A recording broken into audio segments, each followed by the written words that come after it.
Olá, tudo bem? Deixa eu me apresentar aqui, sou Adonai Zanoni, eu sou um dos founders da Values e estou aqui para falar um pouco de valuation na prática no projeto da Finverso. Então, para vocês conhecerem um pouco mais do nosso trabalho, nós estamos aqui com a nossa plataforma focada nas fintechs e trazendo hoje um tema muito importante que é o valuation na prática e como que a gente pode aplicar tudo isso para fazer acontecer dentro da nossa dinâmica de trabalho.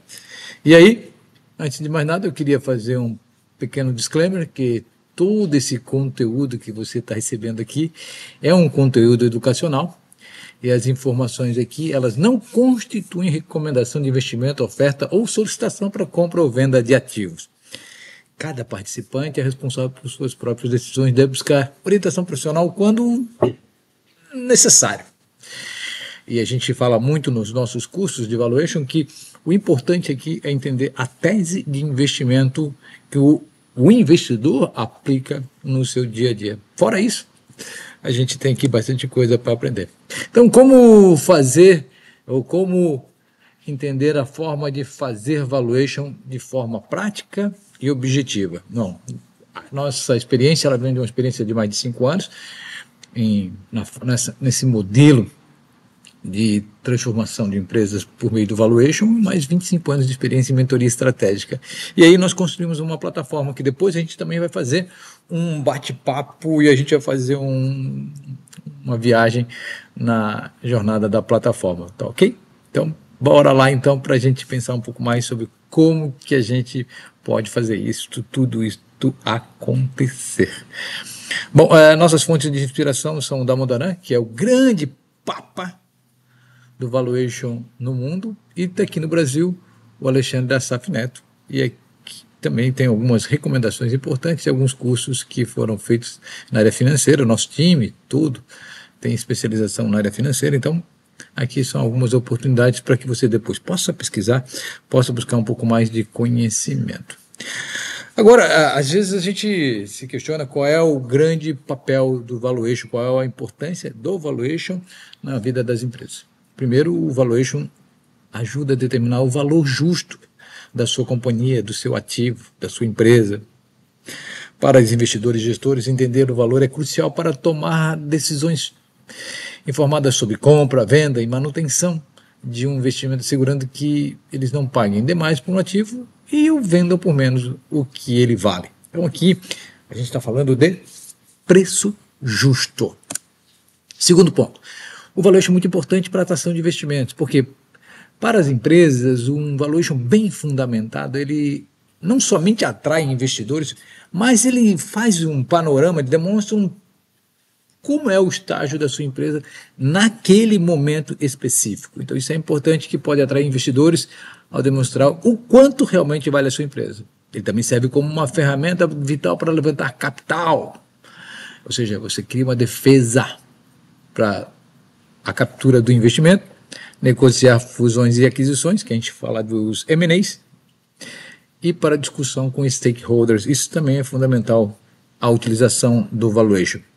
Para a tomada de decisão estratégica, o valuation fornece uma base quantitativa para decisões estratégicas. Gestores usam essas informações para identificar quais segmentos da empresa estão realmente gerando valor e quais não estão, permitindo uma realocação mais eficaz. Porque quando você faz um valuation estruturado, que é o modelo que a gente aplica nas organizações, você tem aí uma visão clara do projeto, do seu projeto, da sua dinâmica empresarial. E quando você vai para a plataforma da Values, a gente ainda tem a oportunidade de trazer o índice de maturidade empresarial baseado na sua experiência que a gente teve nos últimos 25 anos de mentoria estratégica, que podem também trazer uma informação adequada para o seu projeto. Planejamento e previsão, outro fator importante na definição do seu valuation. Analistas financeiros usam técnicas de valuation para fazer projeções financeiras e avaliar o impacto potencial de diferentes cenários econômicos ou estratégicos no valor de uma empresa. Isso é fundamental, por isso que cada empresa, mesmo que ela esteja no mesmo segmento, ela tem um valor diferente, porque ela tem uma série de características que impactam no resultado final. Isso é essencial para o planejamento a médio prazo e para a sustentabilidade do negócio. Benchmark e performance. Legal, isso aqui é uma parte que eu gosto demais quando a gente faz o valuation, principalmente quando a gente vai fazer análise da concorrência, os principais peers do mercado dentro daquele segmento. O valuation permite que empresas e investidores comparem a performance de um ativo com os seus pares de mercado. Essa comparação é importante para ajudar a identificar quais as verdadeiras oportunidades, fazer uma medição, uma comparação de oportunidades de investimento, às vezes supervalorizadas ou sobrevalorizadas, e ajustar estratégias de investimento conforme necessário. Isso aqui é um detalhe importante, porque muitas vezes você tem uma premissa que o mercado aplica e uma premissa que alguns órgãos também trazem, como por exemplo B3, quando a gente faz uma avaliação de uma empresa. E é importante sempre estar com esses indicadores em equilíbrio para que a gente possa então ter toda uma formatação adequada dentro do projeto. Então vamos lá, alguns pontos que eu considero deveras importantes para que você comece a pensar sobre valuation. Primeiro que valuation é uma hipótese, ou seja, é uma visão de futuro, principalmente no fluxo de caixa descontado, quando a gente faz aqui uma aposta de futuro, quando você coloca aqui alguns indicadores de crescimento, de receita, de despesas, de investimentos. Então ele é fundamental, porque então você cria um cenário futuro, e quando a gente constrói aqui, a gente constrói em 3 cenários, um cenário otimista, um cenário realista e um conservador, para que a gente possa ter aí algumas comparações importantes. Outra coisa que é fundamental, o investimento depende do apetite do investidor. Chegamos já a algumas empresas que tinham, por exemplo, um índice de múltiplo de receita de 7 vezes, e quando a gente vai negociar com o investidor, ele quer pagar apenas 50% desse valor, ou ele está pagando apenas duas vezes somente o valor da receita, porque ele compreende um pouco o mercado e acha que poderá estar sobrevalorizado o seu negócio. Taxas de crescimento de receitas coerentes com o mercado, então sempre é importante essa análise de entender o que o seu player está praticando, o que acontece com a B3, outro fonte importante, aí a Yahoo Finance, onde a gente tem lá também uma série de informações estratégicas da companhia que vale a pena você acompanhar, entender o EBITDA, entender um pouco mais das taxas que esse mercado está aplicando. Taxa de descontos alinhadas com a visão do investidor. Nós estamos hoje no Brasil com alguns desafios, especificamente porque nós temos aí taxas de juros muito altas. Isso impacta completamente na sua taxa de desconto quando você vai formatar o seu índice para um WACC, né, que é o custo médio ponderado, onde você tem aí quanto que você realmente tem de taxa para ser aplicadas, principalmente quando a gente fala dos fluxos de caixa descontado. E fit mercadológico, ou seja, a gente precisa entender que o seu projeto, para ter valor, ele precisa atender uma dor de mercado, e essa dor de mercado ela precisa ser complementada com uma solução. Então vamos lá. Valuation é a arte e a ciência de descobrir o valor de um negócio. Valor justo, usado em compra, vendas, fusões, captação, inclusive na processos societários, processos de vesting e até litigiosos. Por que fazer? Decisão com base em dados e não em achismo. Então isso é fundamental, por isso que quando a gente faz o valuation, a gente se baseia no histórico da companhia. Fundamental que você pegue o último ano e aplique ali todas as taxas e aí faça assim um cenário para os próximos anos, para que você não entre aí em situações que você acha que você pode, de alguma forma, como já falamos, supervalorizando o seu negócio. Então é importante a gente entender que esses dados têm que ser coerentes com o que é aplicado hoje no mercado. Aqui vamos algumas coisas importantes para a gente formatar um bom valuation, tá? Um valuation confiável, ele precisa de um histórico financeiro da empresa. Mas a gente consegue fazer um valuation em cima de um planejamento? Conseguimos. Mas ele é mais difícil de ser vendido ao investidor. Então isso é um ponto fundamental. A gente precisa cuidar desse ponto estratégico aqui, ok? Dá para fazer valuation em cima de orçamento? Também dá. Nossa plataforma, inclusive, nós temos uma DRE em Excel que você faz lá a simulação, mas você precisa deixar claro para o seu investidor que isso é uma simulação, é um orçamento e não histórico. Balanço patrimonial é uma das ferramentas que nós utilizamos hoje para avaliação, então você, junto com a sua contabilidade, e a DRE Quando nós fizemos, a gente entende que a DRE é um relatório gerencial, mas o balanço já é um relatório contábil. Isso é importante para a montagem do seu data room, quando a gente tem aqui a oportunidade de construir os seus cenários futuros.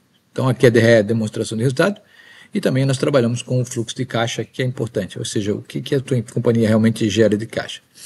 Se a gente não tiver informação precisa, o seu resultado poderá estar fragilizado. E isso é muito ruim numa negociação. Hoje a gente tem vários métodos, né? Hoje tem várias maneiras de você interpretar o valor de uma companhia. O primeiro é baseado em resultado, como é o caso do fluxo de caixa descontado. O outro pode ser baseado em mercado, que são os múltiplos comparáveis, como a gente compara múltiplo de EBITDA, múltiplo de receita, né? Tem algumas empresas ainda que utilizam a regra dos 40 para startups, que utiliza o crescimento da receita mais EBITDA. Então tem algumas fontes que também trabalham, só para trazer como referência, outros trabalham como margem de contribuição, e baseado em ativos, ou seja, o valor patrimonial ajustado. Cada método é uma lente diferente sobre o valor e a perspectiva do investidor. Isso é importante. Lembre-se, o investidor tem uma tese de investimento.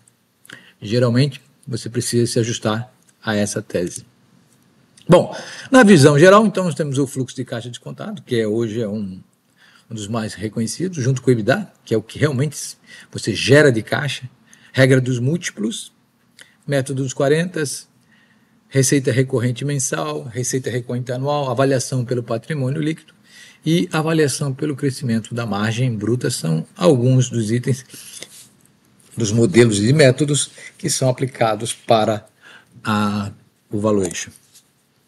No fluxo de caixa descontado, então, a gente estima o valor presente, ou seja, nós vamos jogar todos os valores a futuro e vamos trazer a valor presente, com estimativas dos fluxos de caixa que a empresa gera em cada período futuro, aplicando sempre uma taxa de desconto, e é ideal para empresas com previsibilidade, desculpe aqui, e histórico sólido. Fatores-chave são projeções realistas de receitas e despesas, trazer o valor futuro ao valor presente, a aplicação da taxa de desconto adequada, que inclui fatores como riscos do país, risco setorial, inflação. Então, dependendo, nós podemos ter uma série de informações. Vamos lá, eu tinha falado há pouco agora sobre o WACC, né? O custo médio ponderado de capital, representa o retorno mínimo exigido pelos investidores e credores. O que ele combina? Custo de capital próprio, o equity, custo de capital de terceiros, o debit ajustado ao risco, ou seja, eu tenho capital próprio de terceiros, e aí eu tenho esse WACC, e inclui também fatores de risco do país, como o T-bond americano, risco setorial e taxa de inflação brasileira. Preste atenção, o WACC é a régua que define se o seu negócio compensa o risco ou não. Então, é importante você entender o que é o custo médio ponderado do seu negócio. Vamos lá, EBITDA. Indica a sua performance operacional. Né? Todo mundo já conhece aí, o EBITDA são Earning Before Interest, Tax Depreciation and Amortization, e para tudo isso, para medir o quanto é a sua performance operacional, desconsiderando riscos fiscais, financeiros e contábeis que podem variar entre setores de regimes tributários. A fórmula do EBITDA é o lucro bruto menos despesas operacionais. Por que ele é importante? Permite comparar empresas de diferentes segmentos de forma mais justa, mostra a capacidade de geração de caixa sem distorção financeira ou tributária e serve como avaliação de investimento e análise de rentabilidade. A avaliação pelo PL, patrimônio, é uma metodologia que foca no patrimônio registrado no balanço patrimonial, refletindo uma visão estética de empresa em um determinado momento que você está vivenciando dentro da sua organização. Então aqui nós temos o valor contábil, que são ativos menos passivos. E dentro de tudo isso, o que é importante a gente entender é que o balanço esteja atualizado, corretamente estruturado. Então você fecha o balanço, pede para isso para a área contábil ou para o setor financeiro, pois qualquer distorção na mensuração dos ativos ou na classificação dos passivos pode comprometer a precisão dessa metodologia. Um balanço atualizado garante maior confiabilidade no resultado da avaliação e serve como base para análises comparáveis e tomadas de decisão. Então, balanço patrimonial é outro fator importante. Seguindo aqui, regra dos múltiplos, isso muito utilizado dentro do mercado. É um cálculo feito, né, aplicando alguns múltiplos sobre métricas financeiras já pré-determinadas, como tem o múltiplo de receita, que se aplica sobre a receita líquida anual. O múltiplo de EBITDA aplica sobre o EBITDA ajustado, muito usado em setores com operações já estabilizadas. Múltiplo de lucro líquido, indicado para empresas de capital aberto ou comparações mais consolidadas. E o múltiplo de ARR ou MRR, principalmente para startups no modelo SaaS, onde se aplica sobre a receita recorrente anual ou mensal daquela empresa. Dentro das principais metodologias, o que é importante? Primeiro, vamos lá. Identificar empresas comparáveis do mesmo setor e estágio de crescimento. Isso é fundamental. Às vezes você tem empresas de setores que elas têm potenciais diferentes, você tem mercados diferentes e resultados diferentes. Obter dados públicos ou privados dos múltiplos aplicados a essas empresas, definir o múltiplo adequado de acordo com a maturidade, risco e perspectiva da empresa a ser avaliada e aplicar o múltiplo escolhido sobre métricas financeiras correspondentes sobre receita, EBITDA, lucro líquido, como a gente falou, receita recorrente anual ou receita recorrente mensal. Algumas informações importantes que a gente pode trazer. A escolha do múltiplo deve considerar o estágio da empresa, startup, se ela está no momento seed, pré-seed, growth ou de maturidade, já está em tração, então isso é fundamental. É recomendada a utilização de uma faixa de múltiplos mínimo e máximo, ou seja, sempre temos 2 estágios, principalmente na parte de negociação, porque quando você faz a negociação é importante que você tenha um range mínimo e um range máximo, tá? Para gerar cenários de valuation adequados. E o método de múltiplos deve ser complementado com outros métodos de valuation, como fluxo de caixa descontado ou regras de remuneração para maior robustez. Então, quando nós construímos a plataforma, quando você vai lá, você tem um dashboard com 7 metodologias de valuation, inclusive com a perpetuidade, que é o valor após 5 anos do projeto. Ou seja, a gente faz o fluxo de caixa do ano 1 até o ano 5, ou seja, a gente faz 5 anos para frente, e a perpetuidade é após esses 5 anos, ou seja, o que essa empresa ainda pode gerar a futuro após esses 5 anos. Algumas fontes de referência que nós utilizamos aqui. Primeiro, nós sempre usamos os dados da B3, que publica os múltiplos listados, relatórios e segmentos setoriais. O da Mondoran Online, que é uma plataforma onde tem base de dados mundialmente utilizada, ou seja, o da Mondoran é como o papa do valuation no mundo, atualizando anualmente com múltiplos por setor e por região. Relatórios de bancos de investimento e consultorias, estudos de valuation setoriais e globais, e base de dados internacionais, fontes comparáveis financeiros amplamente aceitos em operações de M&A e mercado de capitais. Para aumentar a precisão, é importante você construir os cenários, né? Então nós temos um cenário que a gente trabalha aqui, que é um cenário, primeiro, otimista, que ele considera 100% do que a empresa prevê alcançar dentro do seu planejamento, dentro do seu foco estratégico. Nós temos um cenário realista, que aí a gente tem um desconto de 20%, ou seja, ele é uma hipótese considera a hipótese de 80% dos objetivos definidos e alcançados, né, dentro do cenário mais provável e equilibrado, e o conservador, que considera a hipótese de trabalhar com 65% dos indicadores apresentados, oferecendo uma visão mais prudente e cautelosa, né? Então, por isso que quando a gente fala que é importante ter sempre esse range de negociação, é sempre olhando nesses 3 cenários que é importante.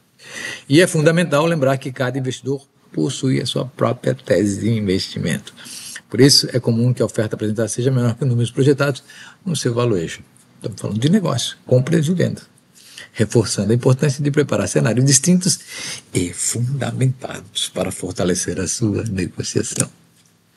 Bom, vamos entender um pouco mais do valuation na prática? Então tá, na próxima aula, agora que a gente vai entrar na plataforma da Valuers para entender um pouco mais como funciona o valuation na prática.